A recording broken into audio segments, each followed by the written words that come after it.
Cinesmack contains spoilers of the spoiling type. If you don't want your spoilers spoiled, please turn back now. Otherwise, enjoy the show! Hello, Cinesmacketeers, and welcome back to Cinesmack, the podcast about films by filmmakers. I am your host, Mike Keeler. It's kind of a sad day today. We're Samless, and Jimmy Stewart refuses to show up. So we're going to have a special guest, and Sam's... Oh, what do you mean? I'm right here. That's definitely not Jimmy Stewart. But we have a special guest filling in for Sam. So joining me as usual are two normal guys, owner of Cheshire Moon Films and filmmaker extraordinaire, Mr. Tom Haggis. Yep, we are assembled. See, like Avengers assembled. I got it. Yeah. God, jeez, that show sucks. Damn it. Filmmaker and owner of One Genome Short Production, Mr. Gabriel Rowald. I am Groot. I love you, Gabe. And our special guest is owner of Wallace Media Productions and a filmmaker in his own right, Mr. Chris Wallace. Puny God. Nice. All right. You guys all went different. Thanks. Yeah. That actually kind of sounded like... Mark Ruffalo is the Yeah. That's good. That's impressive. Yeah, I think we got a new impersonator here on the show. I have to say, guys, I think we're diving into the comic book genre of films with two of the best films so far, minus Captain America: Winter Soldier. But that's a debate for another day. So let me poke the monkey, and we can get right into this. Ladies and gentlemen, heroes and anti-heroes, welcome to the main event! Tonight, heroes of Earth face heroes from the stars in this colossal comic book dance-off! In the first corner, from 2012, directed by Joss Whedon, starring Robert Downey Jr., Chris Evans, and Scarlett Johansson, The Avengers! In the second corner, from 2014, directed by James Gunn, starring Chris Pratt, Zoe Saldana, and Bradley Cooper, the Guardians of the Galaxy! Who will save the day? And who will just be a puny god? So excited. I just want to talk. Let's go ahead and we'll start with writing. We'll talk about the Marvel Cinematic Universe over and over again today, I'm sure. And when things got started, when they started out with what was the first one? Iron Man. Mm-hmm. When they first started putting things together, I didn't really know what was going to go. And I thought that Avengers was going to be kind of a hodgepodge and really forced to kind of, shoehorn all of these superheroes into one movie. But I have to say that they've done such an amazing job. The people at Marvel and I guess Disney, is that? God, it feels weird to say. So they're doing such a great job creating a universe of where all of these characters reside, and it's such a treat, and you're rewarded by going into the theater with more and more information, and the more you know about the backgrounds, the more rewarding it is. And it's the same for both of these movies. Getting to the story aspect of it, I thought that the Guardians of the Galaxy story was the writing in it was a lot better, because I thought that the characters, they accomplished more in Guardians of the Galaxy with the backgrounds of the characters and created these sympathetic characters in the course of 2 hours better than the Avengers did with the benefit of all the films that had come before it and the film itself, which actually runs, I think, 20 minutes longer than Guardians of the Galaxy. Mm-hmm. So by that aspect, I would say Guardians of the Galaxy, we always say this, did more with less. And that's why I thought that, James Gunn and Nicole Perlman's script was better than the Avengers. Now, from what I understand, Nicole Perlman, she wrote the first draft. I want to say the first or second draft, mm-hmm. which James Gunn went in and essentially took out everything. You know what? I'm just looking at IMDb, and those were the top two names. I know. This is just from what I've heard.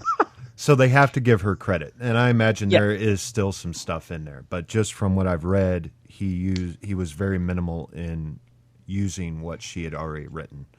Okay, well, I'll take your I'll take your word on that, and just say that James Gunn's script was better than Joss Whedon's. So, I'm going to have to agree with you, Tom. I enjoyed the writing of Guardians a little bit more than Avengers. Avengers was just this huge tentpole, like this culmination for nerds like me of all these heroes coming together. And quite honestly, when I first watched it, I didn't really care about the writing. I mean, I was just there visually just to watch what was going to happen with these characters. And later on in other viewings, I enjoyed some of the subtleties in the writing. And but Guardians just kind of, they're taking a lesser-known franchise and making it an Avengers-esque film, which for me, the writing really helped do that. Yeah, and I think you're right in that they really did. I knew nothing about Guardians of the Galaxy before I went in, and I guess I should kind of give a disclaimer. I'm coming at both of these films without any real history with the comic books. I don't really know anything about the comics and the detailed history of these characters and these worlds and those kinds of things. So, I mean, this is all kind of new to me.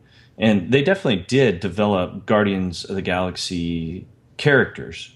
I learned at least the basics about all of these characters and who they were and where they came from and what they were about during the course of this one movie, which was really important because, like you said, it's a lesser-known franchise. And I imagine there's a number of people who went to see this movie who were in the same position as me, not knowing anything about it. Mm-hmm. So they did a really wonderful job of basically getting people like me caught up in it. Although I have to say, I think both of these films were pretty well written. And, and I don't know if it's just an evolution of superhero movies, but these movies have really gotten good. From a writing standpoint, from a character development standpoint, acting, visuals, everything. Both of these movies are really excellent in both cases. And I feel like the character development and the interesting interactions between these really huge egos in Avengers is really well done.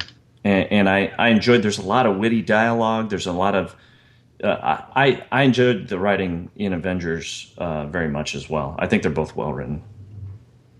Yeah, I mean, I agree. I mean, you look at Avengers, I mean, when it first came out, you're like, how is anyone going to top this? I mean, to me, the writing in Avengers, it's very polished, very Joss Whedon. Mm-hmm. Whereas, with Guardians, they had a little more room for improvising their lines. So yeah, I mean, writing-wise, it's tough to say because they are both so good in different ways. The humor in Guardians was incredible. Yeah, I thought some of the jokes in Avengers were, I mean, I think they felt like looked really good on paper, but going back and watching it a second time, some of the jokes were a little forced and a little, they didn't hit like I think they were hoping they would. You have a newer cast with Guardians, a younger cast and experience, so you have more room to play as well. Mm-hmm. With the A-list cast of Avengers, they pretty well stick to their lines and do what they do, but do it very well. Yeah, well, I think one of the more well-written characters out of all of them, if we're comparing both movies, I was kind of talking about this before we started recording, was Drax. Yeah. In the comic, he is somewhat like that, where he does not have a sense of humor about things.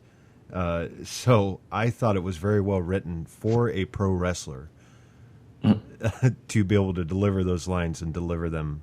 This might go right into acting there. So I'll be careful what I say. Kind of comes into directing too on where yeah, playing to his strengths. but I thought it was playing very well to his strengths, and his weaknesses. He doesn't have a very long, drawn-out monologue that just drops. Yeah, they used his weakness of inexperience to build the character stronger. Mm-hmm. If I point out anybody in the Avengers as standing out, this is actually kind of interesting because I knew what to expect from Robert Downey Jr. and Chris Evans and Chris Hemsworth because they've done their films and I've seen them in action. But I thought Mark Ruffalo brought such a breath of fresh air to the Avengers, and I almost feel like if Ed Norton had been in it, that something would have been lost. And switching between the two, I'm talking about acting. So we got a little ahead. I kind of agree okay. with that too, but yeah. I just caught myself. Well, So, that's a good point because Ed Norton helped scribe The Incredible Hulk. Mm-hmm. And he was really had his claws dug in with that film, and I think having Ruffalo there gave Whedon a little bit more breathing room to where he didn't have to have Ed Norton standing behind him saying, "Oh, you should put this into the script. This should be taken out," type of deal. Because Ed Norton is a writer. I think he's a good one at times. But I think I see your point. You can take it around to the writing very easily since Norton kind of wedged his way into the script for The Incredible Hulk. Yeah. I'll come back and talk about Ruffalo and Norton here in a second, but after we get to acting, because there's something really important I want to say about that. So. Well, I thought the writing for Avengers was great because, also great, even though we have to pick one winner on this. I thought bringing in Black Widow and Hawkeye and actually making them worthwhile in the film, because so many times in films like these you see characters that are pushed to the background and there's only a couple that stand out. A great way to put it is if you watch Transformers, they have all these robots, but there's only a few that are paid attention to. The rest are either supporting characters or just walk around in the background. Yeah. And there's no depth where all these characters have depth. Yeah, all the characters in Avengers had fairly equal screen time. Mm-hmm. They were a team. There wasn't. Right. You had Iron Man, Captain America at the time were the leaders of the team, but they all worked together and writing for that big a cast. Exactly. So, all right, you guys done with writing? Can we put it to a vote? Yes. Sure. All right. Tom. Guardians of the Galaxy. All right. Gabe. Yeah, it's tough. They're both really good, but I think I have to go with Guardians as well. All right. Chris. I was going to go with Avengers, but after what you guys said, I'm going with Guardians also. All right. And I am going to go with Guardians as well. And since I've been talking about this, I don't really have any trivia pulled up. That's fine. I'll try and find some during the next round. So let's move on to acting. Like I said in the previous round, I think action hero, superhero movies have really evolved quite a bit. They're not just like spectacles anymore. They're actually well written, well acted, and obviously very visually stunning. And these two are among the best in all of those categories, including the acting. I think the acting through both of these movies is really pretty outstanding overall. There's maybe a few spots where they're not so great, but I don't know. I can't think of anything that really bothered me about any of them from an acting standpoint. And with Guardians of the Galaxy, it was kind of nice to see some new faces. I guess they're not necessarily all unknowns. But it was interesting to see them in different types of roles too, like Bradley Cooper as Rocket, and then not really being able to see his face. It's, you don't see Bradley Cooper. You don't necessarily. And I didn't feel like you could tell that it was his voice No. either. Yeah, that's what I I was was gonna say like, too. I mean, I amazingly, agree. you didn't. I expected it to sound like Bradley Cooper, but it didn't. I was like, oh, well, he was kind of that character. And then, of course, the interesting, Vin Diesel gets some pretty good billing for Groot, and he really says kind of that one line with different inflections over and over. But, it's interesting to see those people in those roles. And I thought they were used quite well in those roles. Avengers, you can't really go wrong. You've got some really good actors in there all around. Now, I'll step aside and let Tom talk about the Mark Ruffalo thing. But a standout actor for me in both of these films is Robert Downey Jr. Oh, and, absolutely. I mean, he's perfect for the Stark Iron Man role. I mean, there's nobody. I can't imagine anybody else doing it any better. He's got the perfect kind of attitude to it, but there's also this humanness to him that makes him likable. Because he could come across as this cocky jerk, which he acts like most of the time, but there is this kind of inner human part of him that makes him really kind of likable on screen. And so for me, a standout in all of these movies is Robert Downey Jr. I mean, he just steals a scene whenever he's in.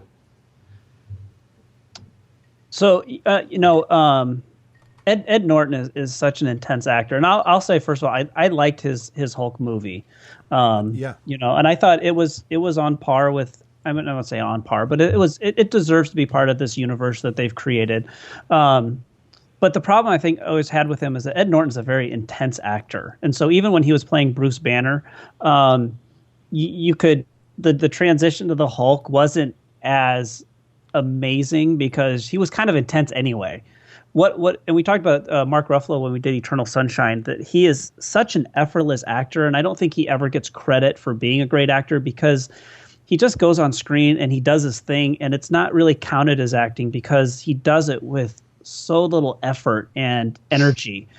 And I think it's absolutely perfect for Bruce Banner that he's very calm, but there's something boiling underneath, and so when he does make that transition into the Hulk, it's that much more amazing and shocking. And that this scientist that's so timid and trying to maintain control of his life can suddenly change like that. And that's why when they said that Mark Ruffalo was taking over, I'm like, that is a way better a choice than Ed Norton, as much as I love Ed Norton. So there you go. That's my Ruffalo Norton rant. Holy crap. And that's his secret.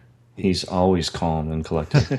Holy crap, Tom. I 100% agree with that. I enjoyed the second Hulk film. The first one, not so much. I enjoyed some aspects of it, but Ruffalo did something that Bana and Norton didn't do, which is he has all these little subtle movements that he does while he's on screen, and he's very what's the word, like coy, Yeah. He's very withdrawn, and I don't know, I have friends that are kind of like that, and once I saw it, I'm like, holy crap, that's perfect. That's a perfect way to play Banner.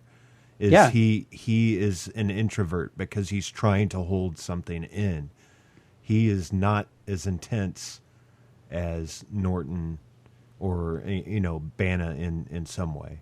Right, because I mean, Bruce Banner, every motion and every look, and he doesn't know what's going to set him off. Right.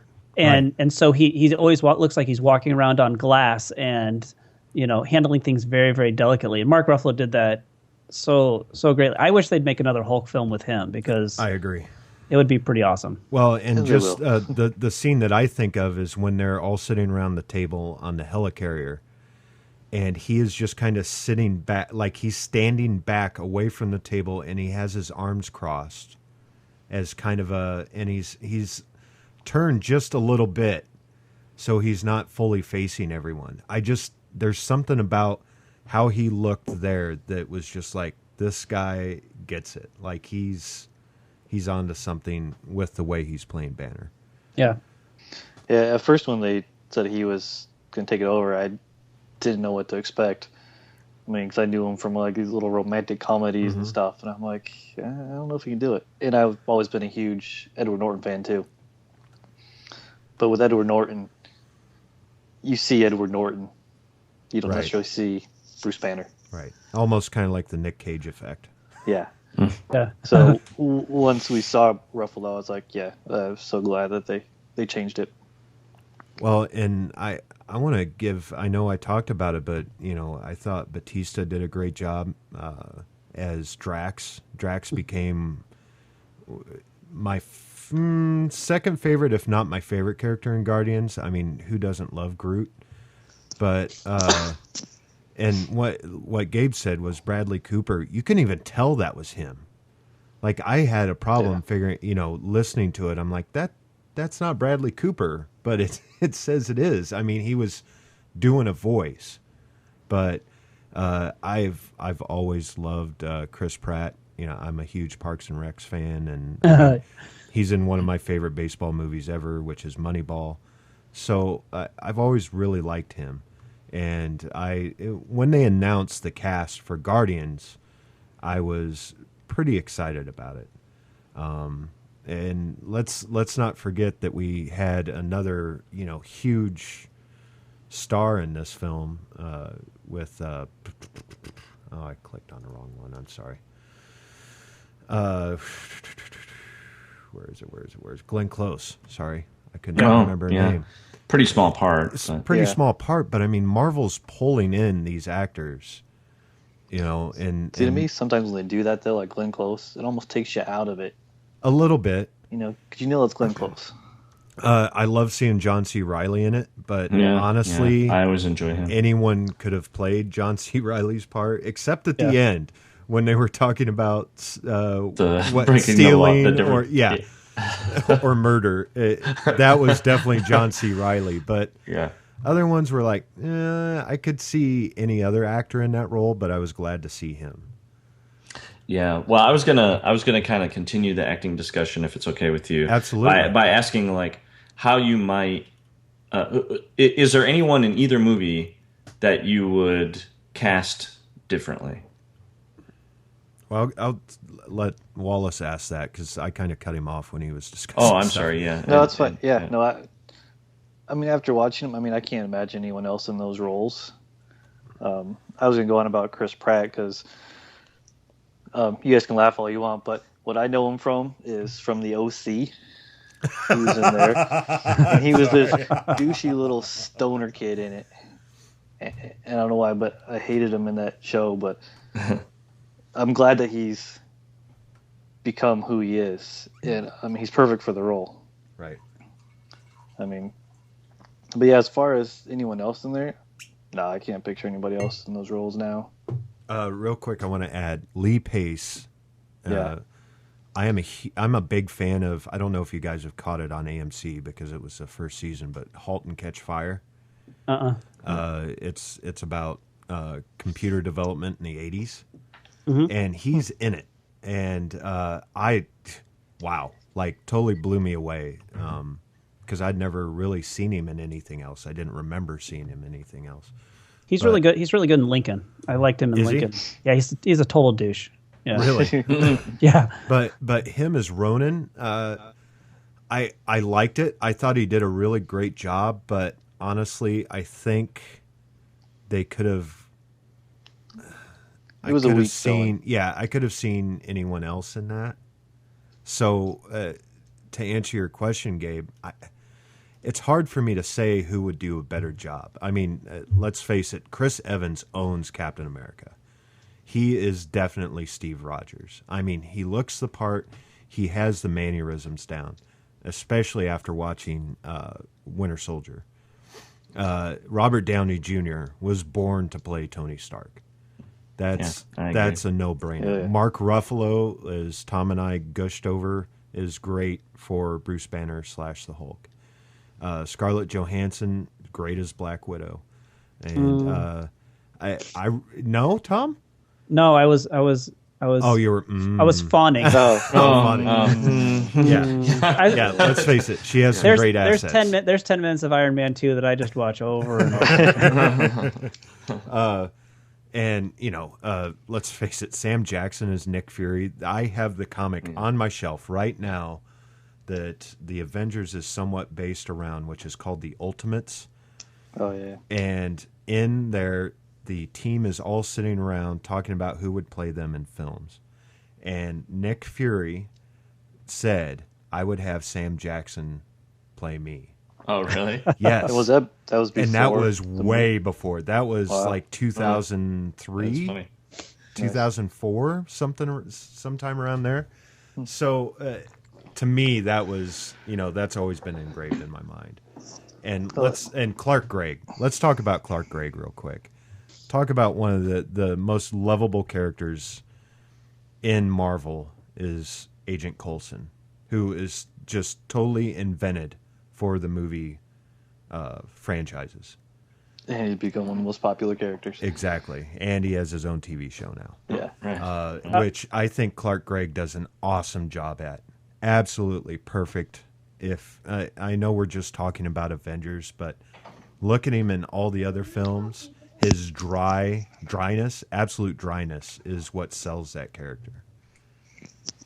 If we're talking about agents, this is probably she's a victim of her own success, but Kobe Smulders as Agent Hill. Oh yeah.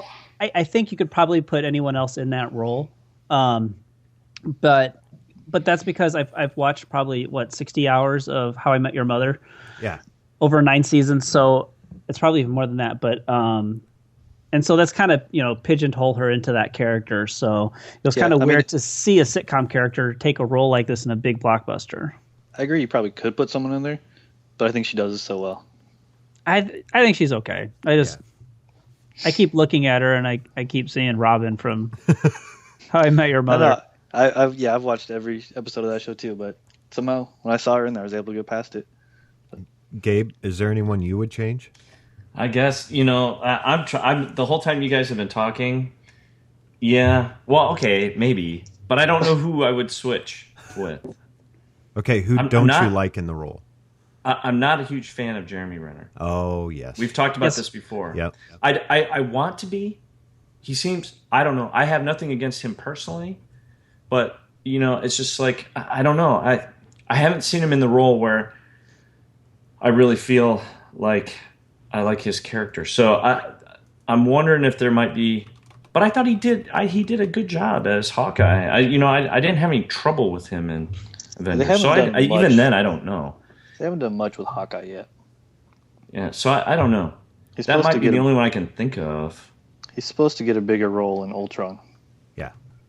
So I'd like to take this opportunity to ask people to go to IHateJeremyRenner.com. Thank you very much. Oh, really? Is that one we registered? We own IHateJeremyRenner.com and ILoveJeremyRenner.com in an attempt to get everyone. Right. Unfortunately, I don't hate Jeremy Renner. The website I'm indifferent to Jeremy Renner was already taken. Apparently, that's very popular. That's a better term for it. I just want to point out. The more you guys talk about it, it's like, wow, these roles seem perfectly cast. It would be interesting to see what I read a thing today about a variety of movies where they were almost cast differently, like Tom Cruise. Yeah, I read that too. It was like Tom Cruise in Ferris Bueller's Day Off. Oh, and it's like it's hard to imagine now, right? And I think we've determined that most of these characters that we've talked about in both of these movies are cast just about as well as they could be. Yeah. And it would be interesting to get some insight later on who they were considering for some of these roles. One that I actually read just a little bit ago was John Krasinski for Captain America. What? Yeah. I could kind of see it. Almost. If he got bulked got up the or look, something. Yeah. But I want to say real quick, Clint Barton, also known as Hawkeye, was born in the comics in Waverly, Iowa. No way. Yes. That's why. Well, that's one of the reasons why they call him Hawkeye. Yes. So just point that out since that's where we live and everything. But I it's hard for me to say like who could be better. I mean, like, Loki. Just Tom gonna say, Hiddleston. before You we move on, we cannot gotta see get Loki. anyone as Loki. It's. I mean, in the Marvel universe, he is so far the best villain Yes. Yeah. by far. I I agree. mean, all the other movies, you've had one villain, and most of them been kind of flat to some extent. Yeah. It's more about the heroes. Yeah. Tom, I just want to take a second and say how much I hate Bradley Cooper. I hate his pretty boy face. I hate most of the movies he's done. So I don't like Bradley Cooper any much, but I love Guardians of the Galaxy. And Rocket is my favorite character, so now I love Bradley Cooper when I don't have to look at him. So, I just finished American You just Hustle. want to hear his voice. I guess, but I don't want to know that it's him. It's very complicated. Very nuanced. Yeah, I just finished American Hustle, and I don't know, I was kind of mad to it, but it got better towards the end. But yeah, I don't know. I can't get down with Bradley Cooper, but for some reason, he does it for me as a raccoon. Nice. He doesn't do it for me. So what you're saying is you're attracted to raccoons that kind of sound like Bradley Cooper. In the event I come across a raccoon and he kind of sort of sounds like Bradley Cooper, I may take a flyer.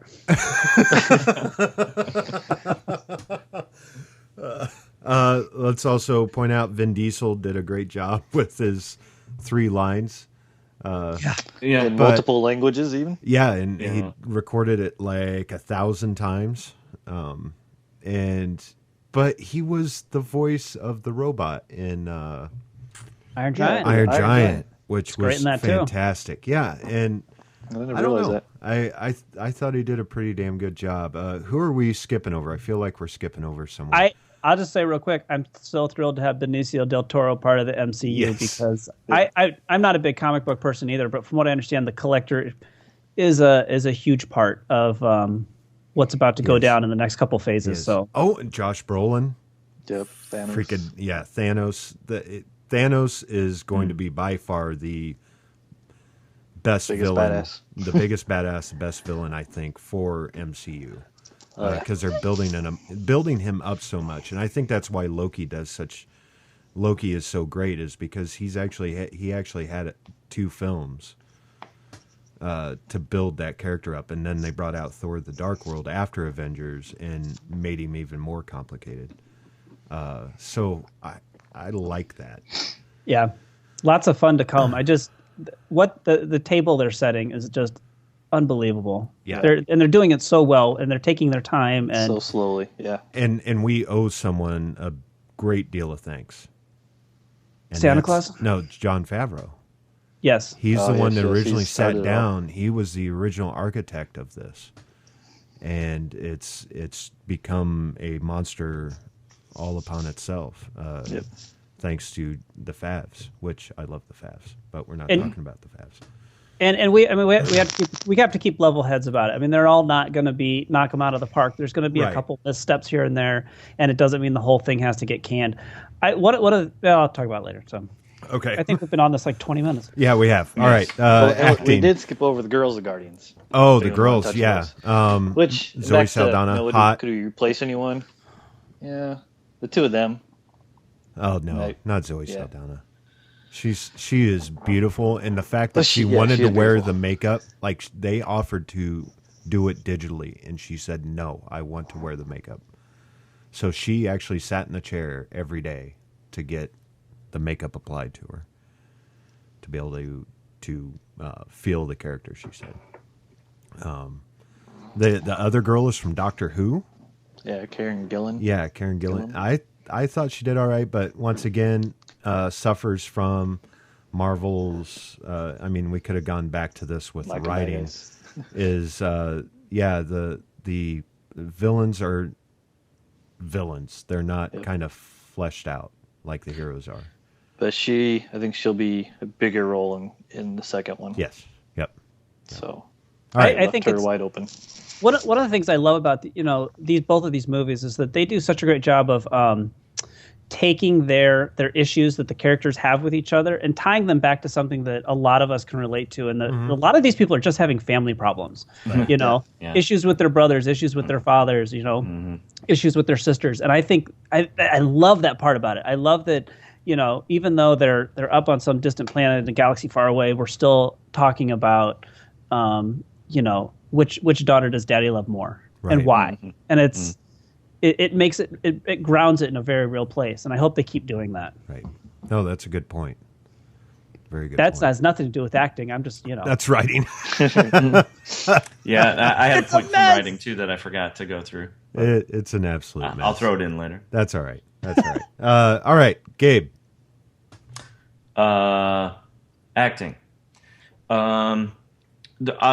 As we've discussed, I think both of these are both very strong. It's very hard to make a decision here, but for me personally, Robert Downey Jr. just stands out. So I'm going to go with the Avengers side because of him in this case. Right on, Chris. Yeah, I'm gonna have to go with Avengers as well. I mean, it's just an awesome A-list cast. I mean, not a misstep, I think, in the whole movie as far as acting. All right, Tom.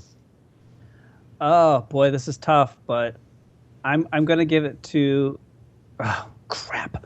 I honestly changed my mind 3 times in the last 30 seconds. I'm not kidding. I'm really not kidding. Mark Ruffalo is sitting right here looking at me, and then Chris Pratt's upstairs getting drinks. But I will. Shit. I'll give it to the Avengers. Sorry, God dang it! Don't tell Chris. Oh, you're not gonna make him mad, are you? No. No. That's why I'm giving it to Mark Ruffalo, so he doesn't turn green and kick my ass. Well, I'm gonna vote along party lines here and go with the Avengers.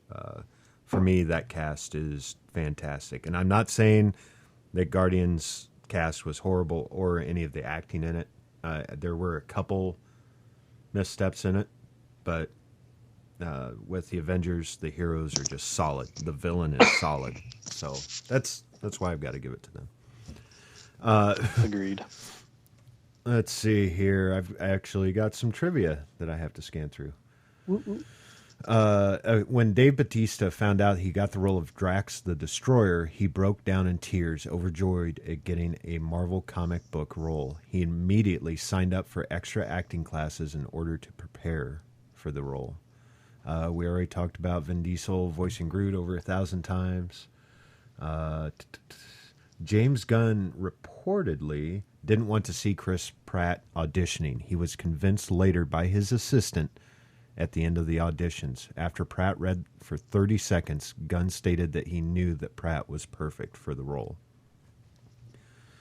And the Avengers, Robert Downey Jr. kept food hidden all over the lab set, and apparently nobody could find where it was. So they just let him continue doing it. In the movie, that's his actual food he's offering. Mm-hmm. And when he was eating, it was scripted. It wasn't scripted. He was just hungry. And to prepare for the role of Agent Clint Barton, Jeremy Renner was trained by Olympic archers. So there you go. Your favorite person. Yeah. Yeah. If Jeremy, if you're listening, which I'm sure you're not, but if you are, I don't have anything issue personally. I'm just waiting for that really standout role for you. All right, let's move on to directing. Joss Whedon. I mean, you can't go wrong with Joss. I mean, I don't think he has a misstep in his whole career that I'm aware of.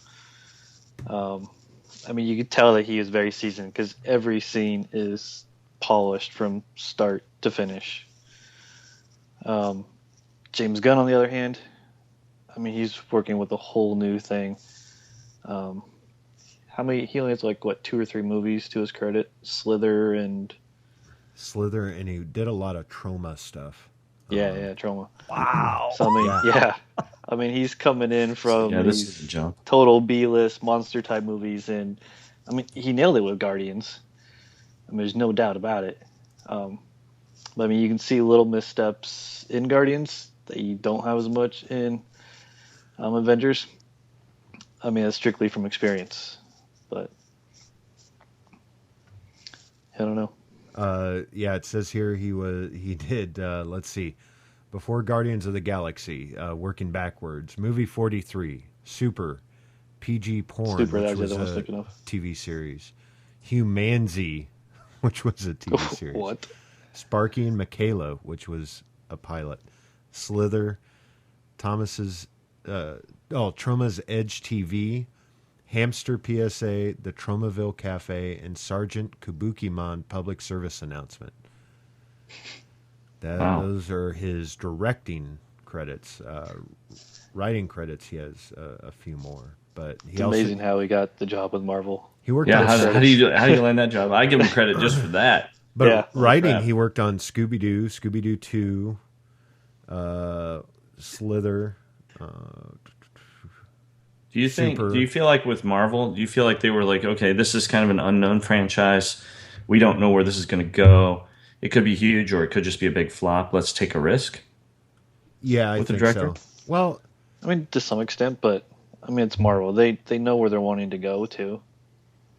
it's true. I don't know I think- how big well- a risk they would be willing to take if they didn't have somewhat maturity in it. You know, right up until the week before this film came out, though, you kind of got the feeling that Marvel could very easily just sweep this one under the rug and keep going with, the Avengers line. Because I mean, look at the merchandising. I mean, how many Guardians of the Galaxy T-shirts and lunchboxes have you seen? Back to there's school not wise. much out there right now. No, because they weren't going to put money into it. But now there's demand for it, and they're not ready to go with it. But it wasn't a risk they were willing to take. So Yeah, and then you've got Whedon, who before the Avengers was Glee, Dollhouse, Dr. Horrible's sing-along blog.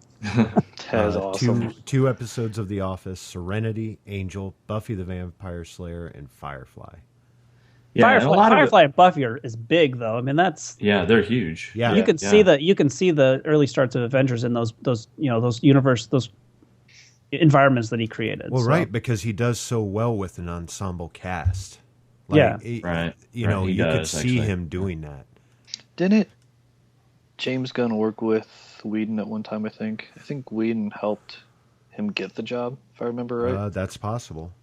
It's possible. Since, Joss Whedon now is the overseer of the entire Marvel Cinematic Universe. Is he really? Yes, he is the guy that everyone has to kind of answer to creatively. Oh, that's dangerous. I don't know. Yeah. But from what I've heard, also is Marvel likes to hire directors that don't cause them a lot of trouble. Yeah. Like if Marvel says it's got to be this way, then it is that way. And if you get in their way, then they're just gonna get rid of you. And I think that's what happened with Edgar Wright. Yeah. But anyway, go back directing. Sorry, What are we on? directing. Oh, okay. Gabe. Yeah. Maybe. Yeah. You really can't go wrong with Joss Whedon. Although, as we were talking, I think Mr. Gunn here did a pretty good job, especially with something that's such a huge undertaking compared to much of the stuff he had worked on previously. Yeah. I think he moved into that role quite adeptly and really handled it well. Joss had gotten some experience and kind of cut his teeth on TV and then maybe some, lower pressure type films, before he got into this. One of the things that I noticed, actually for both of these movies, but especially with the Avengers, was the pacing. Mm-hmm. Avengers doesn't sit still for a second. No, it doesn't. It's that every scene, every moment, it is moving the story along in a meaningful way. And I was just like, wow, this is just not. It's starting and it's not stopping. It's going all the way through. But it didn't feel like it was, too frantic or anything. Believe it or not, though, my wife actually fell asleep while watching it with me. Really? Oh, I found Yep. that. Yeah. But that's kind of like wives and girlfriends. They do that, right? Yeah, they I do. mean, Yeah. my girlfriend is They falling don't asleep. quite have the appreciation we do. Yeah. They're not quite so interested in what's happening. My wife never falls asleep when I'm in the room. Because you don't let her, right? I don't care. I don't care what we're doing. She never falls asleep on me. Wake up, damn it! Sorry. Oh, no problem. What were we talking Yeah, about? so I just think the pacing, the pacing of Avengers is just incredible. It just never lets up. But interestingly, the flip side to that is I thought that Avengers, and maybe it had to be because they were packing so much in it, but Avengers was maybe a little bit on the long side. Yes. I actually watched it over 2 nights. I didn't watch it in one sitting. Because it's like, well, it's getting late. I got to go to bed. I don't have another hour and a half to finish this movie. So maybe Avengers is a little bit long, and Guardians is close. I mean, Guardians is 2 hours, right? Just over 2. Yeah. But it didn't seem like it. It seemed the pacing was good and the length seemed just right. Like you wouldn't want it to go too much. Beyond that, but they had to kind of build these characters and then also tell that story in that time. I thought both were very competently directed, and it's going to be a hard choice on this one too. I would, the Avengers had the benefit of the 5 films that came before it. Right. So when you sat down in the Avengers, it already had a running head start. So I'm not going to fault the Guardians of the Galaxy for getting slow from times for people to, talk about what happened with their mom and, feuds with their sister and, what happened to Drax's daughter and, wife. So I just, I think Avengers had a huge advantage for having that buildup that was the 5 movies that came before it. Yeah. Yeah, which also, I mean, when you think about it from that standpoint, is it easier to direct that movie? Because you already have. I mean, you hit the ground running. I mean, you don't have to work out all the people, all the characters. Right. I mean, just there you go. Right, but if Joss Whedon had failed, I mean, that you're talking billions of dollars. Yeah. The entire universe would have come, literally, the universe would have come crashing down. James Gunn, his movie flops. If Guardians flops, then it's a footnote. 20 years from now, we're like, oh, remember Guardians of the Galaxy? Oh, that's right. There was that other Marvel film. But yeah. But now they have 2 strands to work with. Well, I mean, I think they both did a great job. Joss, first of all, being able to wrangle the amount of talent he had on set.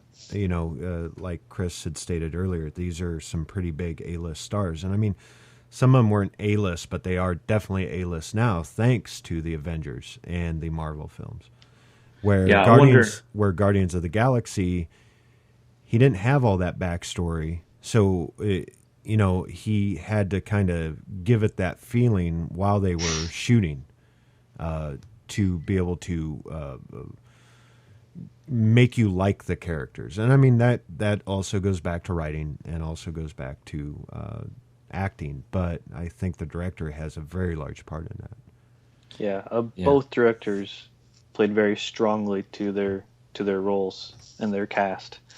I mean, going back to Drax, I mean, James Gunn knew exactly how to use his inexperience and use that for the character. Right. Yeah, and I wonder on Avengers if Joss had to kind of handle egos, not unlike the Avengers characters themselves. Yeah. If there was any of that kind of stuff that was informed from real life, I don't know. I haven't heard stories about any of those actors in particular, but I could see where they might kind of have some clashes, from a ego standpoint, putting them all together in one room. I mean, in researching for this episode, I didn't see anything from either set. From either film that an actor or someone on the crew had mentioned, that, let's say, Chris Pratt was a bitch, or Scarlett Johansson's a dick, type of deal. There wasn't any of that, at least that's been made public. So you can't say. And maybe they all know how important these franchises are to their careers, so they're just they're behaving. Yeah. Don't want to screw this up. my wife and I were talking about this very thing, and we're wondering, are we getting into an age with social media where something happens on the set and suddenly everyone knows about it thanks to TMZ and Perez Hilton, and are actors getting wise and realizing that you can be a great actor, but if no one wants to work with you, then you're not going to get the jobs you want. Exactly. I think especially that's a good point. Part of a franchise like these. I mean, you look at their other movies too. I mean, there's no bad stories about any of the actors as far as other movies, other than Robert Downey Jr.'s early career, obviously. But right, but I think he's cleaned up pretty well. Oh yeah, and he's done amazing since he's made his comeback. Right, but Joss is, when they announced this, it was like the first time when I heard. You guys are gonna laugh at this. When I heard Michael Bay was doing a Transformers film. It's like, okay, so robots that turn into cars and Michael Bay's directing it. All right, that's a no-brainer. But I was way more excited about Joss Whedon with the Avengers simply because I knew he could handle the ensemble cast. I mean, if you watch, I love Serenity. I was never really a big Firefly fan until I saw Serenity. Then I went back and watched the entire series of Firefly, which is like 12 episodes. Unfortunately, I never watched Buffy or Angel, but as a self-proclaimed geek and nerd, it was like, holy crap, Joss Whedon's directing this. I'm all in. I didn't have any doubts, except for maybe when they brought up Mark Ruffalo. But after I'd seen more Mark Ruffalo films, I was like, I think he could do it. And then that's why Tom and I gushed over it. But I think some of the directing choices in in both films are great. I loved the so-called one continuous shot of the Avengers fighting through New York. Yeah. You want to talk about Iron Man flies down and And he shoots his beams off Captain America's shield and then flies up and you see Hawkeye and then it goes to. I loved that. That's the reason I went back. Favorite scenes of the movie. That's one of the reasons why I went back a second and third time. As far as James Gunn is concerned, is some of the choices. I imagine the VFX artist had some choices with this, but.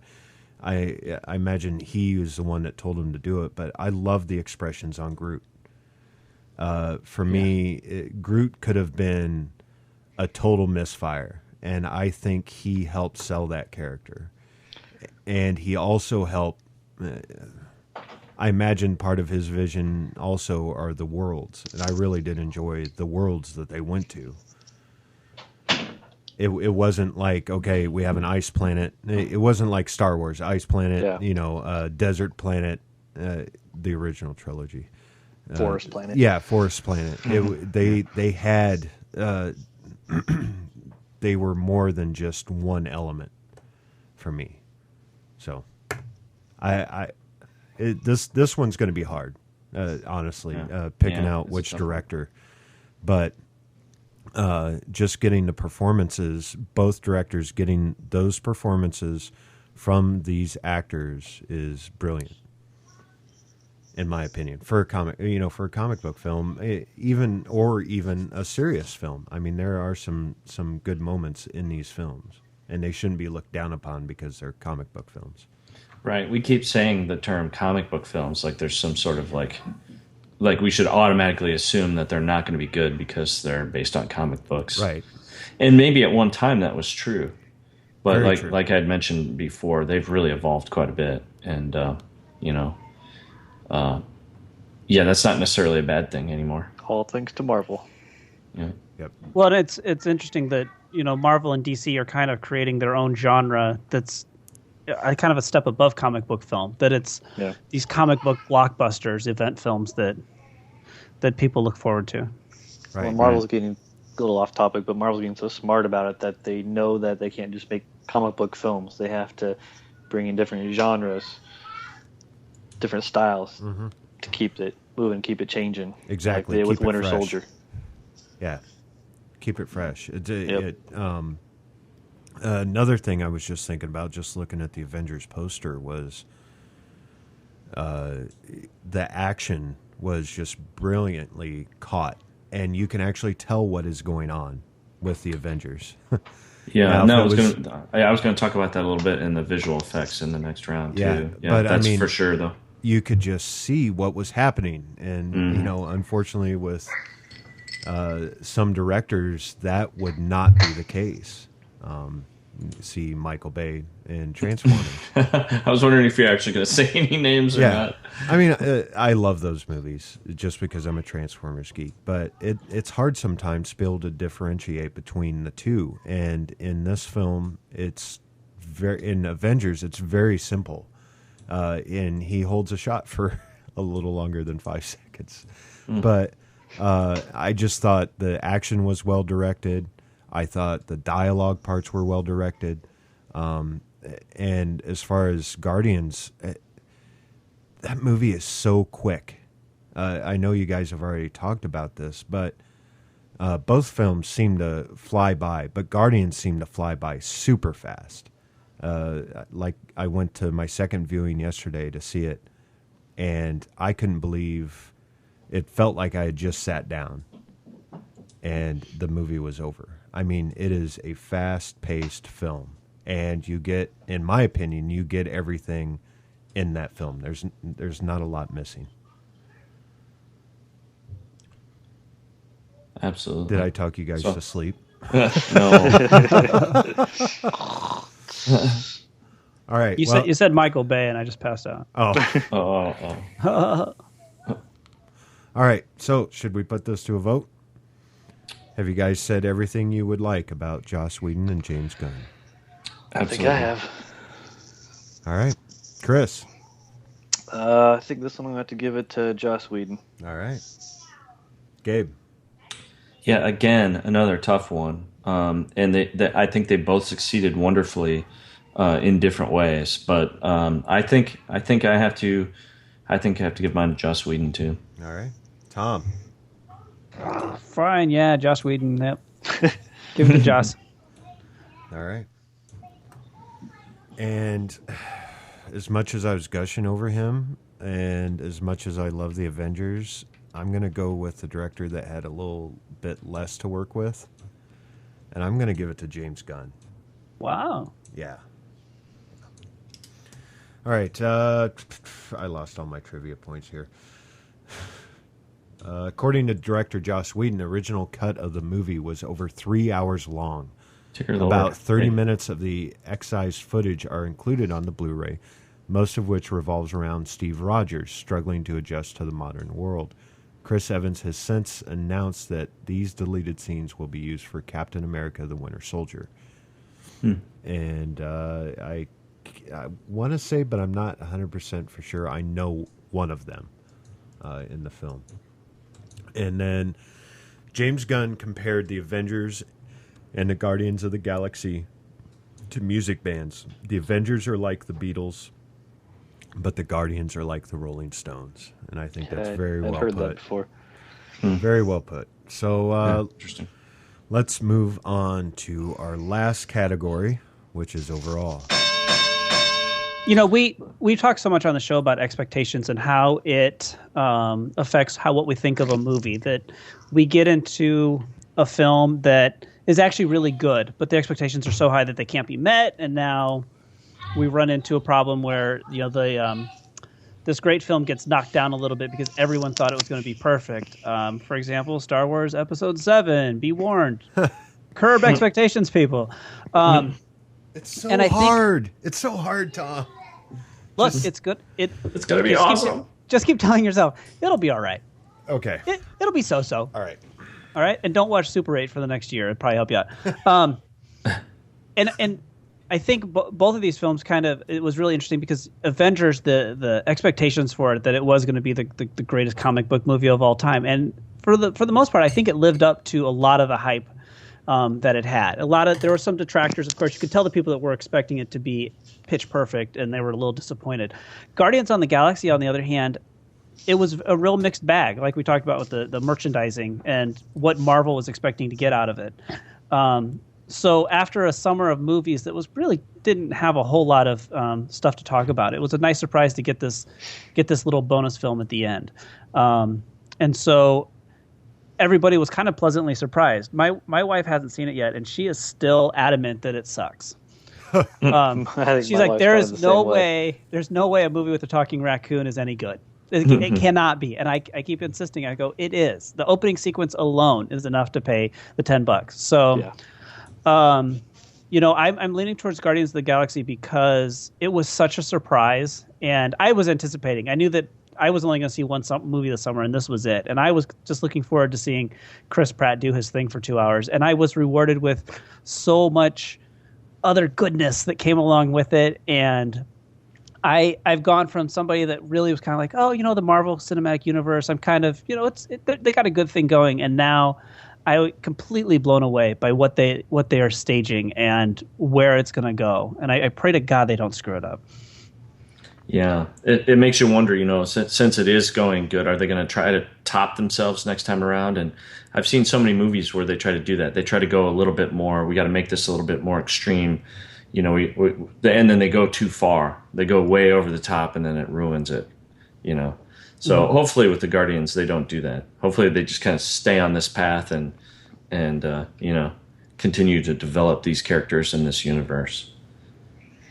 Yeah, I don't know why, but the moment they announced this movie, I knew it was going to be the hit that it is.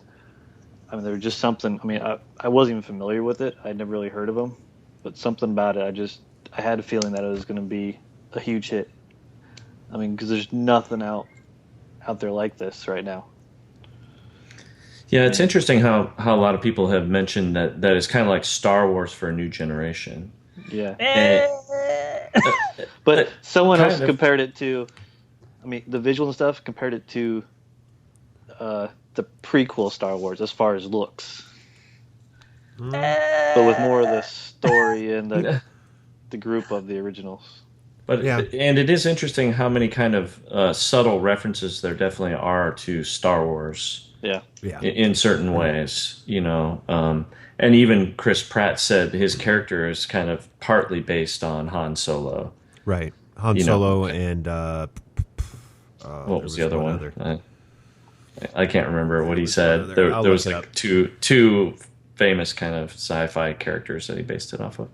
And there's definitely that part of it. There's that cockiness, that confidence that Han Solo had. And even the way he flew the ship, and the ship, at least from the interior, had resemblances, and you could say that Rocket looked like an Ewok. Marty McFly. No, I would say Marty McFly. Marty McFly? Oh, okay. Yeah. But for me, going back with the references, James Gunn was a huge fan of the Star Wars films, of the Indiana Jones films, and he shows it in this film. Star-Lord is from the 1980s, and so this is very popular. It's very pop culture for him, to make. He made a Raiders of the Lost Ark kind of joke. Mm-hmm. But and Kevin Bacon joke. Yeah, Kevin Bacon. The Kevin Bacon stuff, let's face it, that was priceless. I love that. Was hilarious. But for me, I've heard a lot of people saying, well, which one is Han Solo? It's like, well, quit trying to draw that, conclusion. Quit trying to compare that. Because they're all kind of, except for Gamora and Drax, the role of Han Solo, in my opinion, would go more towards Rocket, because Groot is his Chewbacca. Yeah. But they're all, those three are very, well, Rocket and Star-Lord are very Han Solo-esque, both of them. But you can't make that comparison. It's a totally different film. It's not a one-to-one kind of thing. Now, if we were doing what we'd originally talked about for this episode, was going to be Guardians versus Star Wars.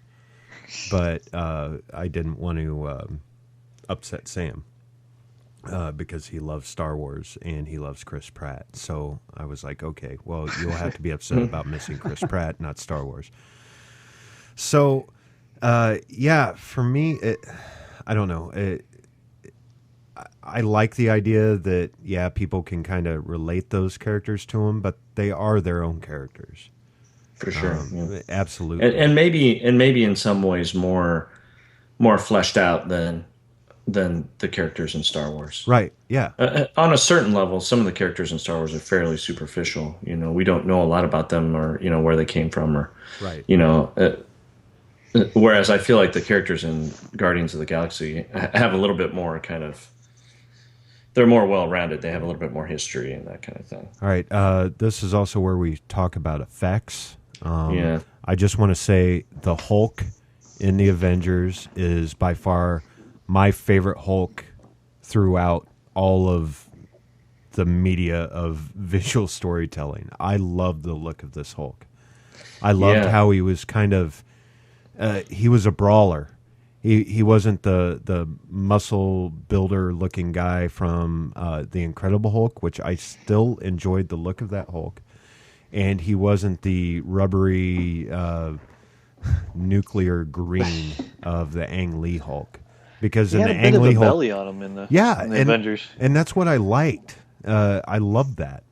He wasn't a perfect specimen, which I think a lot of the cartoons and the comics and that kind of go to. They don't make it more, as Tom said earlier, grounded. He's a brawler. He's not a bodybuilder. He is a brawler. He is just muscle and mass. I think it's interesting too how he kind of looked like Mark Ruffalo. Yeah, how they made his face look like Mark Ruffalo. I was like, oh, that's pretty cool. And I mean, if you look at Groot, you can kind of see a little bit of Vin Diesel in there. Just a little. I think animators nowadays are doing that just to help you connect with the characters. Yeah. And also, I mean, Rocket, let's face it, Rocket and Groot looked awesome, and they're completely CGI characters, which would take us back to another Star Wars reference where a complete CGI character almost ruined another franchise, which was Jar Jar. Oh, God. Yeah, I saw a thing online where all these people were asking what they wanted to see in the new Star Wars movies, and so these people would write something on a board and they would take a picture, and I would say probably about 25% of them wrote no Jar Jar, just anything. I don't care, anything but Jar Jar. Maybe he'll come back as a ghost. But let's hope not. For me, the visuals in Guardians, some of those scenes were just beautiful. Especially the space scenes. The final battle scene, I thought was spectacular. I thought it was great. Same with the Avengers. I thought that final battle scene was fantastic. Yeah. We haven't really talked about Hulk and Loki meeting up in Stark Tower, which had a huge response. And I still love that to this day. There's a video, if you guys want, you can go to YouTube and you can actually watch, I think it's like 12 hours or something like that of just that loop together. Really? Yeah. Wow. It's some ungodly amount that it just keeps going on and on and on. But one problem I had, and I don't know if you guys had this problem, but it was kind of pointed out to me with some podcasts I listened to about Loki's stick, and they were calling it, Kevin Smith calls it the Loki Pokey stick. And but being a comic book guy with knowing somewhat of the background and knowing that they were going the Thanos route, I had an idea that what was in his staff was one of the Infinity Gems, which now later on we know that it is. But we don't know that yet. Well, I'm pretty sure it's the Soul Gem, in my opinion. So now we're getting way too nerdy for Tom and Gabe. But I still think there's only 3 out there right now. But I love the part where he tries to poke Tony Stark. Yes, right. Yeah. That was one of the funniest parts of the movie. And I've also watched all the behind-the-scenes footage of how they brought together the New York City battle in Avengers, and how they went out and took all these photographs of those few blocks that they used. And it's just amazing how they compiled all that. Oh, yeah. And I want to turn this over to Tom real quick because I want to know his opinion on the music. The music for both of these? Yeah. I mean, I'm not a big film score guy, and I mean, Alan Silvestri's awesome. You know, he did Back to the Future, which I think is one of the most iconic ones. But the selection of music in Guardians of the Galaxy is really well done. I love all the songs in it.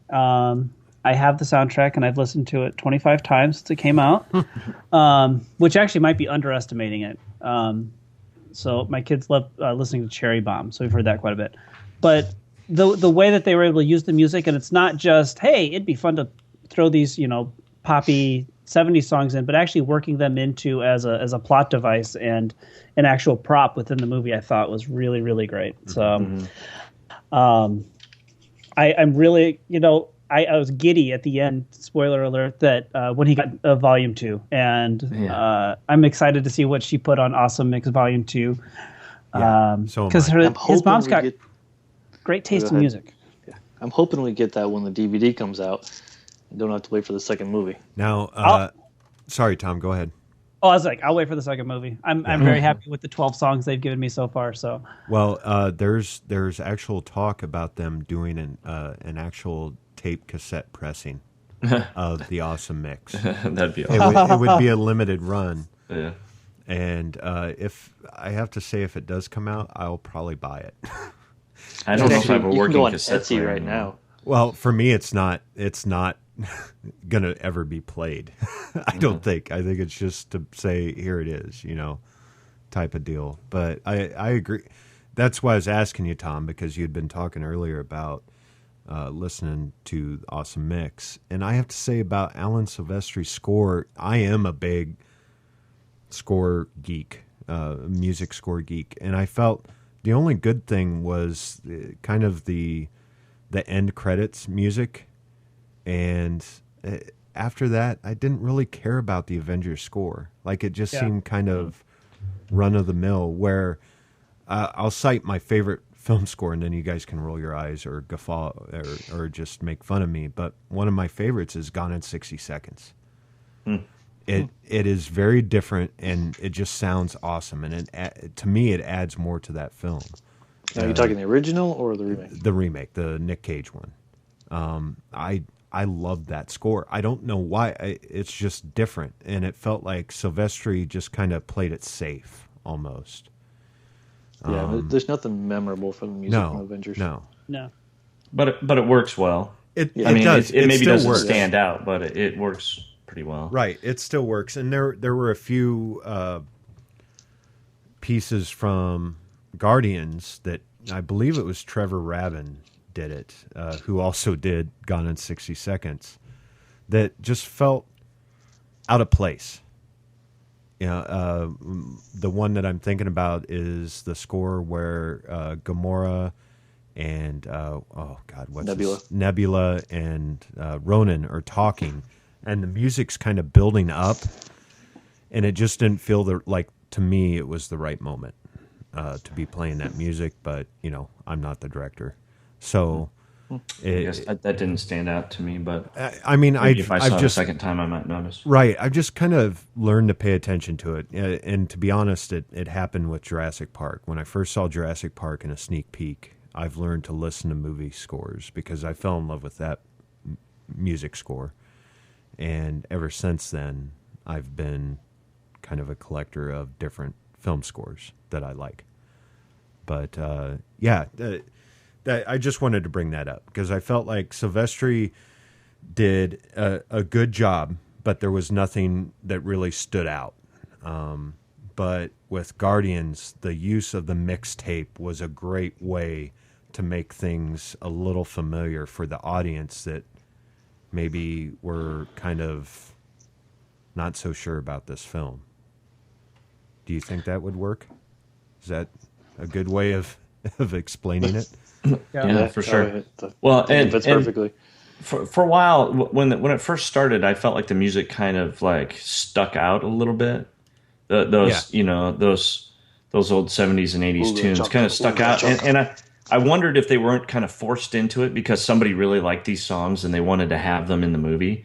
and do they really fit and do they really work? But then then like Tom said, they incorporated it into the character and into the story, and it actually there was a reason that these songs were in there. They weren't just thrown in, and so then I came to like it a lot more once that kind of came together a little bit more.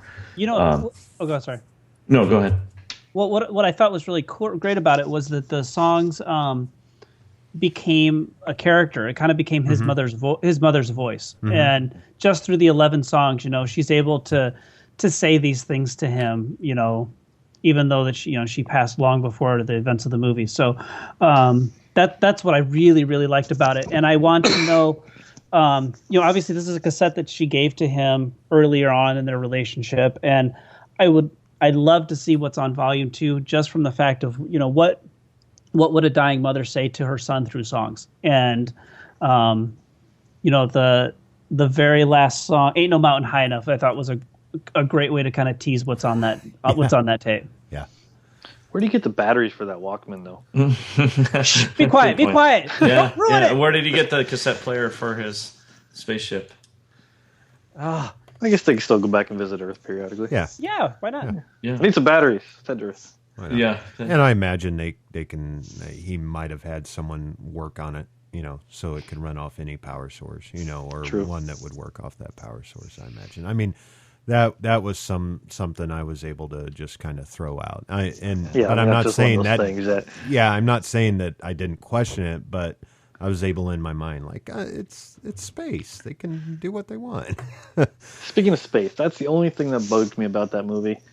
When he rescues her in space, and then they get rescued on the ship, and then, they're perfectly fine. Yeah. What happened to his bloodshot eyes? Okay, so I'm going to tell you what I read into it. Yep. Because they state that Star-Lord is not just Terran. He's not just human. That is true. And Zoe Saldana is not just, she has been enhanced. So in my mind, not human. Right. So in my mind, I think that I'm able to suspend that belief because they're not normal humans. That they have some supernatural powers. Right. And that bothered me. I'll agree with you. That bothered me until towards the end when they were saying it, and I was like, oh, okay. So I kind of went back and thought about it, and I'm like, well, that would make sense, but yes, it still did bother me. Speaking of the music in the end, the way they took out the villain is the best way ever. With the dance off, with the distraction, distracting you. Distracting you. What was he called him, a turd nugget or something? Something like that. Yeah, that was kind of funny. Well, I'd like to speak briefly about the visual effects and something we mentioned a little bit earlier. Absolutely. One of the things in Guardians of the Galaxy that bothered me a little bit is that at times the visual effects were a little bit overwhelming. That end battle scene that you mentioned, which is really cool, it is at times also very overwhelming. There's like so much going on that you can almost not tell what's going on. Yeah. And it does suffer from kind of the Transformers effect, where it's like, okay, there's some cool stuff here. These Transformers look really cool, and some of this stuff is just amazing that they've done. But what just happened? There's just too much. Whereas I felt like Avengers, for me, avoided that. They had a lot going on, but you never felt like you were really disoriented. You kind of always were following. You kind of had an idea what was going on. Right. So I felt like the visual effects in Guardians were awesome. I mean, bringing to life characters like Groot and Rocket, just amazing. That was really cool. But I thought Avengers really utilized the effects extremely effectively in leading us through the story and leading us through the action. So I don't know. Did anybody else find them kind of a little bit distracting at times? There were some things in the Avengers with the practical effects that kind of got to me a little bit. Which one? I mean, there's some scenes like when the cars are blowing up. I mean, like they just set a camera there, and the cars blow up, but they just like flip over. Like you can tell they're like attached to the ground and not going anywhere. Especially when Captain America runs, jumps down that bus, and jumps on the van, and the van shoots up and propels him forward. Yeah. I mean, you can tell it's a set and it's not real, just the way it's done. Mm-hmm. There's some practical effects in Avengers that kind of got to me, but visual effects, yeah, I mean they're amazing in the Avengers. You know what they Guardians used? as well. You know what they used for most of those shots where they were close to the explosions, like in the car and a few of the others on the street. They used Canon 5Ds and 7Ds. Really? Yeah. Because to people like them with budgets like that, those are disposable. They're Exactly. replaceable. The Yeah. GoPros to them. Yeah. Yeah. Exactly. Exactly. No, that's a good point. But I did like the older I get, the more I enjoy practical effects. And like Tom said, don't get excited about Star Wars. But after hearing and seeing some of the pictures that they're actually building the sets man, and they're incredible. actually, holding things and wearing things that are practical, it's hard to get excited about. But I just want to point out, I don't know where I was going with that thought, so I apologize. The Scotch is taking over, but Nathan Fillion makes an appearance in Guardians of the Galaxy. Did you guys catch it? I caught it as soon as the scene was over. I was like, "Dang it, that was him!" He was the voice I of the knew blue as soon as- guy, of the blue prisoner that Groot takes down. That's wanting Star-Lord. Stick the roots up his And nose. then also the head of Trauma. I can't remember his name. I know his last Yeah. name's Trauma, isn't it? But anyway, he is in that scene as well. He's one of the prisoners. And James Gunn asked him to be in it. So, yeah, there you go. Are you guys tired of talking about this? Tom, I think, is asleep. Maybe. No one said anything about Howard the Duck yet. Well, I was going to bring that up for you guys. was So weird. both films have after credit sequences, and both films also have after film sequences. So let's start with the Avengers. What were your guys' opinions on the Avengers after film and after credit sequence? Anyone? I thought it was a nice little elbow to the ribs of the fans that they're sitting there, watching to see who the negative cutter is, and then finding out that no, you don't get a teaser. You don't get a teaser this time. So, and this is the after credit sequence I'm talking about. You don't really get a peek into what happens next. Right. Are So you talking Avengers or Guardians? Avengers with the shawarma scene. So Oh, yeah, okay. Yeah, that was kind of fun. By the way, there is a place in Des Moines that sells shawarma, and Amanda and I are planning on going there All right. very soon. Yeah. But that actually was an add-on after the premiere of the film. Believe it or not, they premiered it and they actually went and shot it. And if you notice, Chris Evans keeps his head down and his hand kind of in front of his face. It's because To not him. he had a beard Oh. when they shot that. So I loved it. I thought that was a perfect way to end the film, and you could totally tell that was somewhat of Robert Downey Jr.'s idea. Yeah. Because the whole shawarma line when he falls back to Earth was totally ad lib from what I've read. Oh, really? Yeah. So but going back, the first shot of seeing Thanos when he turns and grins. If you're a non-geek, it's like, oh, okay, there's a bigger bad guy. There always is. There was always Vader and then the Emperor. thanks for ruining it. But when his minion says it's almost to court death, for anyone that's read the comics, that has a special meaning because Thanos is in love with Death, who is a female. And so he's looking at this as a way to get to her, to get closer to her. And so to attack Earth would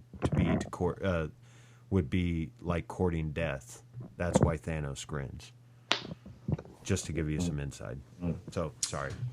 I did not know that. I'm boring the hell out of Changes you it. guys. I apologize. Nerds. But all right, so Guardians. What'd you guys think of the after film and then after credit sequence? Well, I think everybody, was relieved and happy to see that Groot was fine, and that he was growing, and he was going to Everybody be wants okay. to buy a potted group. Or that dances. Yeah. Yep.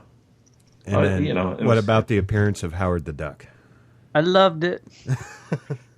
To be honest with you, I wouldn't have known that was Howard the Duck unless I had seen it in the credits. I saw something about it in the credits. Yeah. I was like, oh, that was Howard the Duck. Yeah. And because, again, I had disclaimer. I'm coming from this without really having, detailed knowledge of the comics or the Marvel Universe.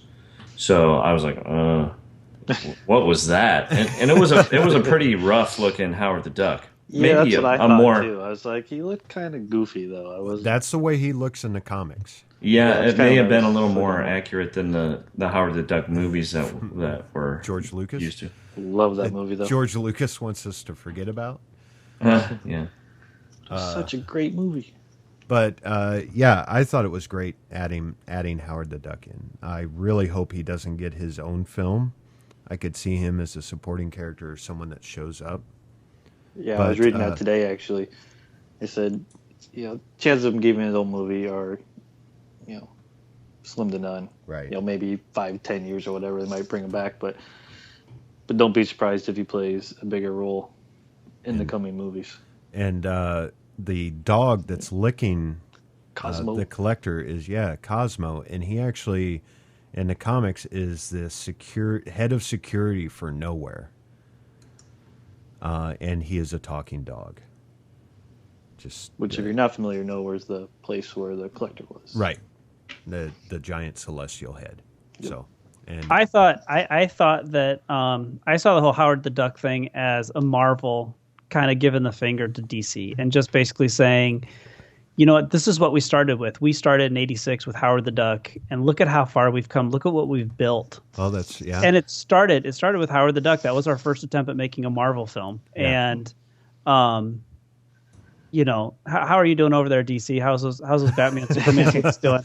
What we have 3 movies a year coming out franchise. How are you guys doing over there? And it's I thought it was pride in the fact that we started with Howard the Duck and now we are the greatest franchise out right now. And I loved him for it. I was like, good, own your mistakes, because you built on Howard the Duck and you made the Avengers and Guardians of the Galaxy, and kudos to you. So yeah. Well, actually, if you follow the comics, every major event such as like Civil War and all those crossover events, Howard the Duck's always been in them at some point too. Yeah, you see him in them. If he doesn't have a line, he's actually in the background somewhere. But throughout their whole history, he's always been there at some point. And to get back to Tom, Marvel and DC had 2 giant films lined up for the same day, and that was Captain America 3 versus Batman versus Superman. Batman v Superman. Yeah, Batman 5 Superman. But DC flinched,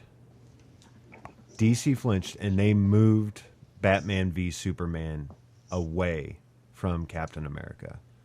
And I think that's saying something, to go with what Tom said. I think that's saying something. DC knows that they have this Titan that they have to contend with, and they shouldn't be taking it lightly. They were also smart about it, though, and they moved it up. Yeah, instead of moving and not it back. Yep. Yeah, they were. Something I'd read said that they picked that date originally because they didn't think Marvel would be able to have a movie finished by then. Right. Yeah, because Marvel had posted, it said, we're releasing a film on this day, and they didn't announce it until this year that it was going to be Captain America 3. So, all right, boys, before Tom falls asleep, you ready to vote on this? What am I, like the old man or something? Well, I don't know. You're just being really quiet.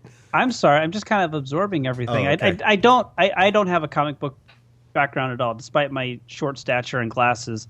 I don't have any history with the comic books at all, so I don't have a lot to add to that. So, well, I mean, that's why I'm being quiet. Okay, well, so, do you and guys... I had Denny's like 5 hours ago, so. So you got to watch Matlock and go to bed. Yeah. I am 4 hours past my bedtime. Oh, Matlock is still on? I got to DVR that. Yeah, he DVRs Matlock it. is always on, young man. He doesn't have a DVR. It's VHS. Yeah. I got to get another VHS tape for that. All right. So, is there anything else you guys want to add to the overall? No? I just wanted to know what you guys thought about characters like Groot and the Incredible Hulk, who are nearly indestructible and have almost no vulnerabilities. I liked Groot, but there were times when I was like, is there anything that Groot can't do? Is he vulnerable to anything at all? And like Fire, I would imagine. I don't know, but they never really approach that. They never reveal any real weaknesses for Groot. Right. And so why is Groot not the evil ruler of the universe instead of, because he's any of these other bad guys? Because he's a good guy. Yeah, he is. Groot's a good guy. And I mean, through the film, they set him up as he's very childlike. Yeah, when he's drinking from the fountain. Very innocent. And, Right. Yeah. But I don't know. Did that bother anybody that there's no real weaknesses for a character like that at all? I mean, even all of our superheroes, all of our superheroes have some sort of a weakness. Right. I know Groot has one. I just can't remember it right now because I've had 3 glasses of scotch. But, well, I don't know. It was just something that struck me. Is like, well, he's pretty much indestructible. I mean, even when at the end when we're like, when Rocket was like, "Why are you doing this? You're going to die." Yeah. Spoiler alert. I was like, I wasn't really too worried about it because so far he's been pretty much indestructible, and it proved to be true. Right. I never felt like Groot had a weakness, and therefore I was never really worried about him, being killed or destroyed or whatever. So, well, I need to tell you guys this story. Growing up, the Incredible Hulk TV show was on. And I would always look at my mom and say, I was really young, and I would say, "Mom, I'm actually going to sit through a whole episode and watch The Incredible Hulk." But as soon as I saw The Incredible Hulk, I would run into the kitchen and hide under the kitchen table. I could not stand it. But through the years, Hulk has become one of my favorite characters. I love the fact that he is just this walking mountain of anger, which sometimes, I think it's very primal to feel that way towards him. And he has different iterations throughout comic book lore, throughout the history. There's a gray Hulk, a green Hulk, a red Hulk, a blue Hulk, and there's She-Hulk, Red She-Hulk. There's a whole bunch of different Hulks.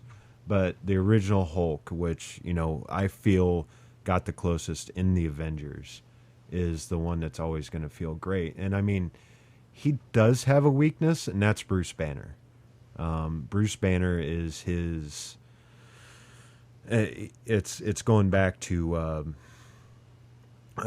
you're only as strong as what you can control, and I think Bruce Banner's getting to the point where he can control the Hulk and use him, but Hulk does have some limitations. Like he still has to be able to breathe.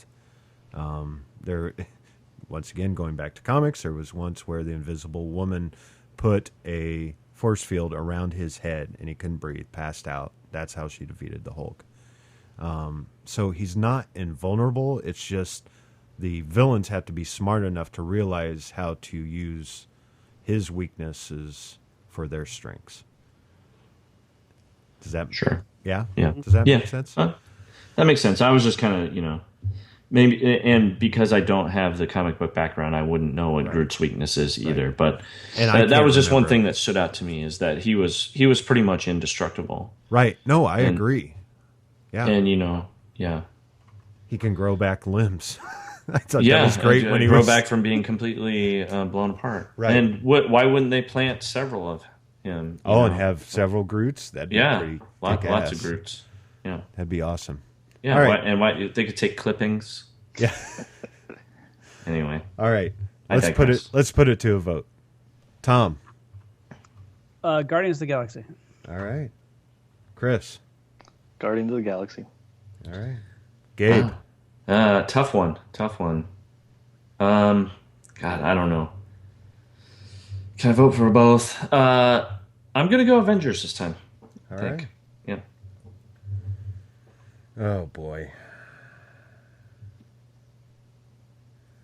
I don't know which one I want. Okay, so since I'm looking at the paper, I'm going to let the audience know and let you guys know if I go Guardians, it's a tie. Yay! Really? Which, Like a yeah, straight up tie? It's a straight up tie. And what have we done in the past for that? It's never Let happened. the audience choose? Well, normally I would be the tiebreaker. Oh, because we would have another person? Yes. Oh, gosh. Maybe, but I can't let it. These movies are both pretty good. Maybe I know. Maybe Maybe it's a tie. best if it ends in a tie. I'm going. I really, really, What does your really, heart tell really ya? enjoyed Guardians a little bit more than Avengers, and I can't believe I That's- said that. That's where my vote came from. Just it's like got this little edge that takes it over. So I'm going with Guardians. So we actually. All right. Well, since I yeah, there you go. And I'm very excited to see where Ultron comes Yes. in. Yeah. Because they're like, okay, guys, we don't have to top the Avengers, but we've got to come pretty close. So it'll be interesting.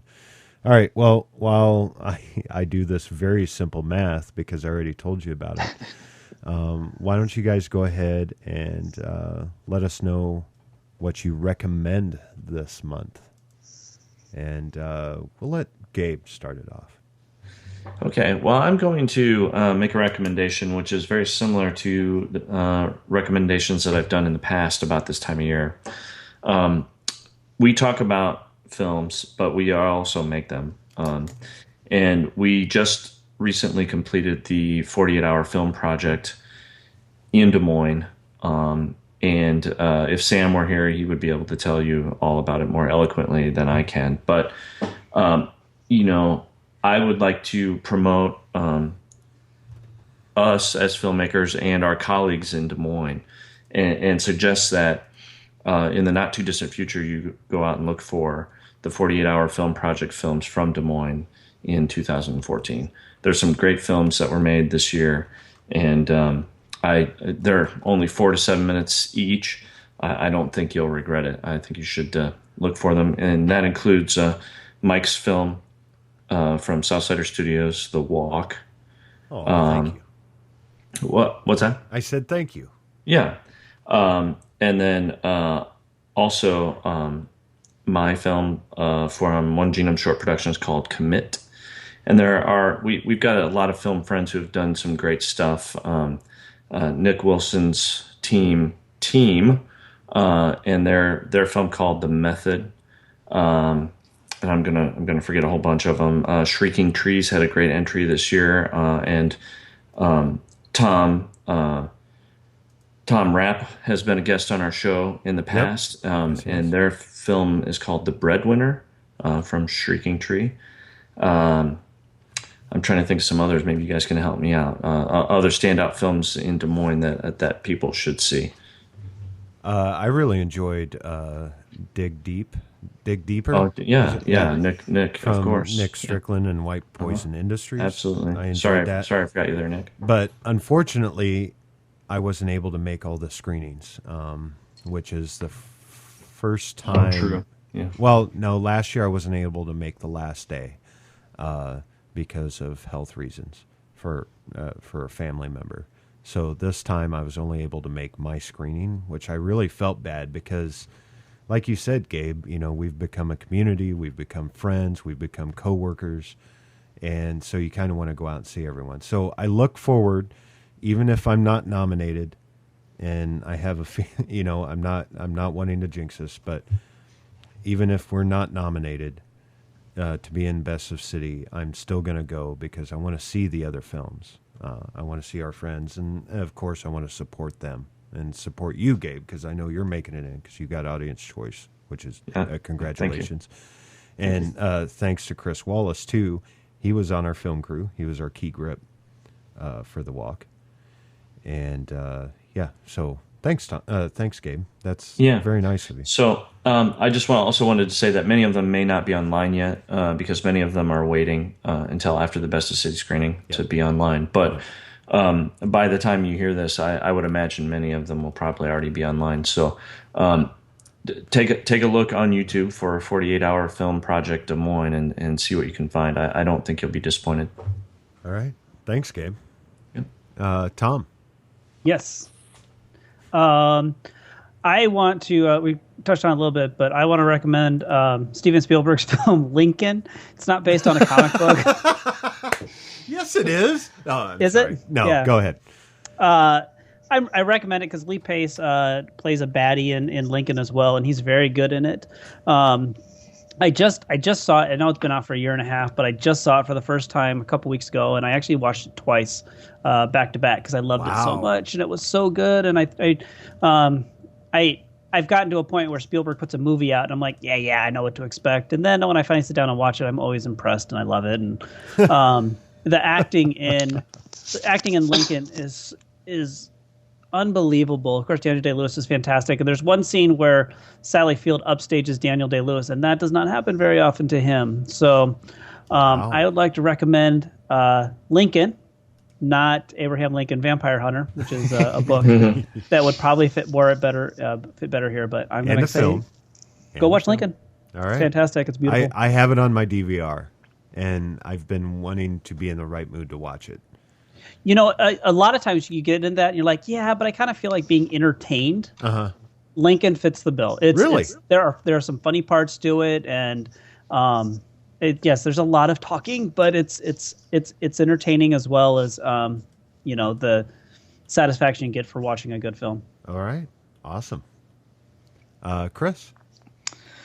Well, since we're recording this just 2 days after the passing of Robin Williams, I'm going to recommend a Robin Williams film. And it's one that's a little more of his obscure ones, and one that I actually forgotten about until I heard about it today. And that is Death to Smoochie. Oh. I haven't seen that forever. I hadn't either. I completely forgot about it. Which relates to Marvel because Ed Norton is the lead in it. Right. So that brings him in. But classic movie, hilarious. One of the best dark comedies ever, in my opinion. All right. Just hilarious, awesome movie. Awesome. I'm going to go with something that's kind of sci-fi, kind of documentary style. I'm a fan of alt history. I know I've talked about it. I believe I've talked about it before on the podcast. And the BBC aired a documentary called The Great Martian War. And it's a take on War of the Worlds during the time that World War I would have happened. And it's pretty cool. I mean, they present it as a documentary. So they've gone in and taken old archival footage from World War I, which, by the way, has been going on for a few months now, 100 years ago, and put in the tripods, from War of the Worlds. And I thought it was very entertaining. I thought it was awesome. I thought they did a great job, and I actually wanted more. I wanted a lot more. So hopefully they'll do something either to expand on it or maybe do a different alternate history type feel, because I thought it was a great job. So if you can find it, if you get BBC America, try and find it on there. I'm sure they're going to be replaying it a couple of times, but it's called The Great Martian War.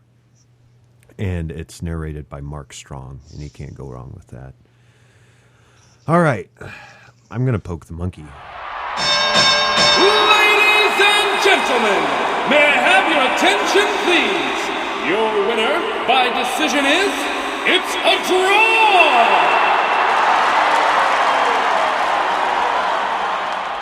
I'm happy with that. I'm extremely happy with that. Actually, I am too, because for the first time in a long time, I've actually felt like, these movies are really both quite good, and they're very. It's going to be very hard to make a decision between them. So I'm pretty happy with it too. And to be honest, I already went through when we started the show and marked down, because I'd been thinking about it all day. I already marked down what my votes were going to be. And I did not waver from those votes. So whoever was the last one to vote for Guardians, Yeah, you're at fault, not me. No, I'm kidding. You're welcome. I'm kidding. I could have changed it to make it, but I wanted to keep it honest and keep it true. So that's our first tie, guys. That's Wow. awesome. Is it our 3 first years. time? That is our first tie, I No, believe. in almost 4 years. Yep. I'm so happy to be a part of that. So, all right. Well, I really enjoyed that, and I'm sorry if I got long-winded talking about all the comic book aspects that went into the films, but sometimes some people don't know some of the behind the like why this character is the way they are, or But Marvel has come out and said that they're not sticking with strict continuity on the Marvel films, which shows. I mean, there's things that are different. I'm glad they don't, because who would go see them if they've already read the comic? All right, let's move on to where people can stalk you on the internet, watch your stuff. We'll start off with Tom. My stuff is on Vimeo, but you can access it all through CheshireMoonFilms.com and WeddingDayRewind.com are the two portals to excellence. And don't forget, I hate Bradley Cooper. I tried to log. I like Bradley Cooper as a raccoon.com, but it's already taken. So. Oh man, So- you gotta act fast. yeah. No, and I only make new websites for us in October. So. Oh, that's right. That's right. Is what is it right now? Dirty, rusty. Is hanger. it Dirty What was- Hanger still? No. Dirty Hanger was last year. Right now it's IHateJeremyRenner.com and I love JeremyRenner.com. I'm totally serious. If you go to IHateJeremyRenner.com, you will find us. That's so awesome. What was it the year before that? There was another Dirty one. Hanger. I like seeing those nubs.com. Oh That's god, right. yeah. That was from Leprechaun when the guy cuts his fingers off. That's right. And Sam was impressed with the special effects, and Sam said, "I like seeing those nubs." And so I like seeing those nubs.com was one of our old ones. That's And then before that was fantastic. Dirty Hanger. So, That's fantastic. So Yeah. go to IHateJeremyRenner.com or ILoveJeremyRenner.com. Yep. It'll take you to Cinesmack. Or Well, not. it's Yeah, on Mac, yeah, yeah. Facebook, yep. so it's Mac Facebook. Yep. Oh, Yeah, I that's just typed awesome. it in and see what it did. All right. That's our running joke. Gabe. You can find me on Facebook, or you can check us out at onegenomeshort.com. Awesome. Chris. I don't have my own website, but you can certainly find me on Facebook. All right. And, well, here we go. Now I've got my little script I got to read. We would appreciate it if you could leave us a review on iTunes or whatever podcasting service you use. It helps people find us. So if you enjoy this, if you enjoy my rambling, please go ahead and leave a review, and it will actually get us higher up on the iTunes feed. Like they may show us on the What's New or What's Hot. We're kind of late for the What's New. We were already on that. But you can contact us at cinesmack@gmail.com. Follow us on Twitter and Facebook. Just search Cinesmack. And for September, we pay tribute to Robin Williams. As Chris said earlier, he just passed a couple days ago. As Goodwill Hunting and Dead Poets Society step into the ring. So for Gabe, Tom, Chris, and myself, thanks for listening, and go catch a flick. I have a plan. We have a Hulk. Well, I'm a superhero too, bitch. was that That all was right? better. That was better. That was Yeah, better. yeah. That was way That better. sounded like an impression of Sam doing an impression of Jimmy Stewart or something. Yeah. That's I why think I kept muting the mic. That's why I would get quiet. As I would, You were practicing? Practicing it? no, I was actually on the phone with Sam, and he was telling me how to do it. Oh, very nice. That's going to become my new ringtone for text messages. This has been a test of the Southsider Studios podcast system. This was only a test. If this were a true lack of entertainment, your head would explode. Go to iTunes and subscribe to our feed. Just search Southsider Studios.